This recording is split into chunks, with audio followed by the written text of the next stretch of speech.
everybody. Sarah Robinson here with Chicago Film News. Today I have the pleasure of sitting with Chicago's very own Nat Soti.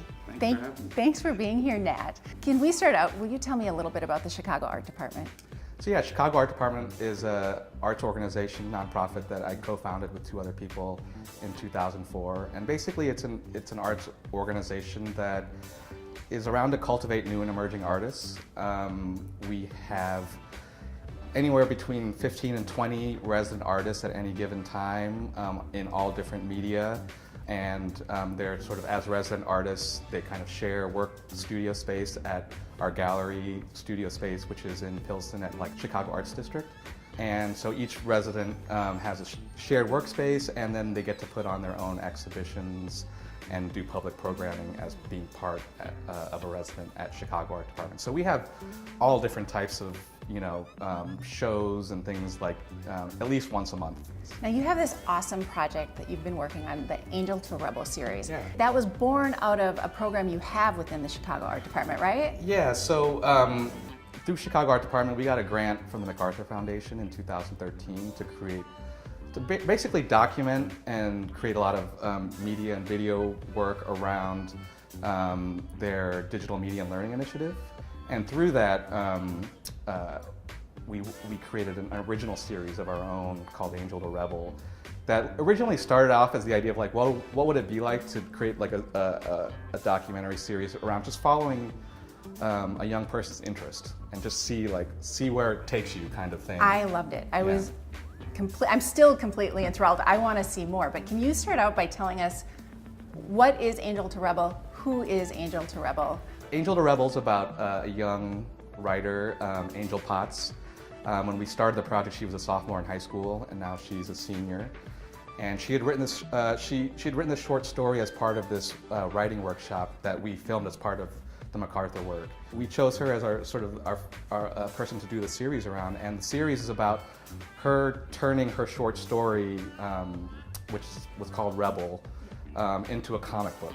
And the character of Rebel is a young high school girl, much like herself, who has issues with what has gone on in the criminal justice system, and she's trying to find her ways to kind of sort of seek revenge on the people that she feels were done wrong by the justice system. So in this case, the first story revolves around Trayvon Martin.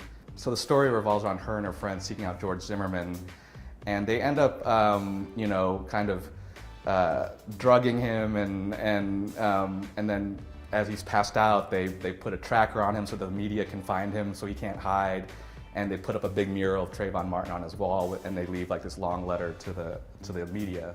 The story mostly start off, it's you just kind of hear the story about these kids breaking into this person's house, and you're kind of oh, okay, that's interesting.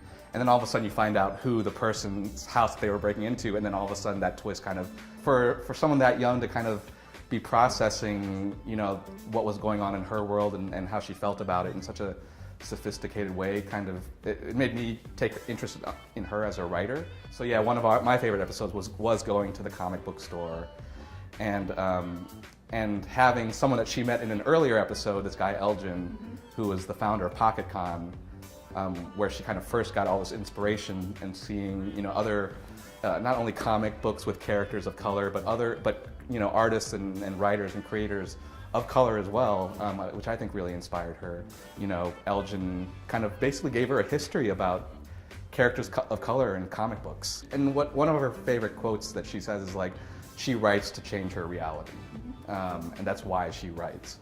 It's just amazing, just in the story of one person and kind of what they're dealing with, how it does speak to all these sort of larger things that are going on in the culture and society right now.